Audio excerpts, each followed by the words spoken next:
In a disappointing turn of events, the Ministry of Education has failed to implement a crucial proposal endorsed by the National Assembly regarding the standardized schools' uniforms. We should therefore, as a government, through the Ministry of Education, provide a legal framework that will allow those many tailors we are training in the villages to start making uniform for the neighboring schools.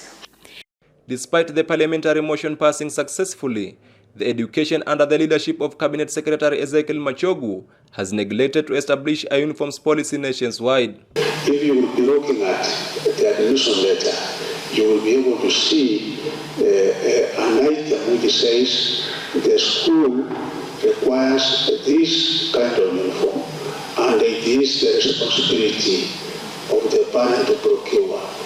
However, Secretary Machogu informed the Assembly that the ministry had merely issued a circular schools uniforms, suggesting that the parents should purchase uniforms according to their financial capabilities.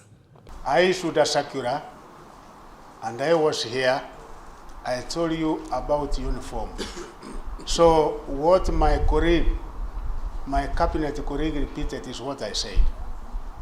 If you can be able to get my speech for the last 2 occasions, is that uniform is a responsibility of the parents. The soaring costs associated with acquiring schools' uniforms have been a substantial concern, contributing to the overall financial burdens on parents and guardians.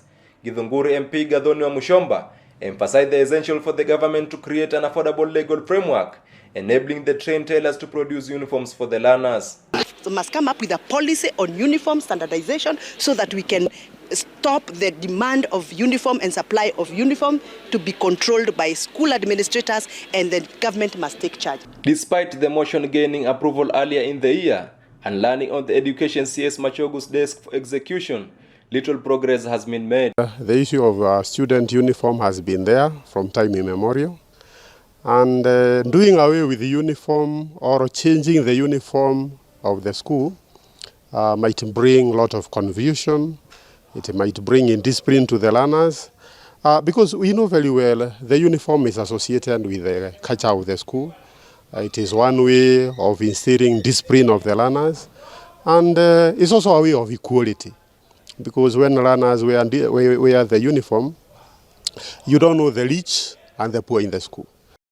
As the academic year draws close and the new ones approaches, the parents and guardians are left unprotected from the burden of expensive uniforms cost.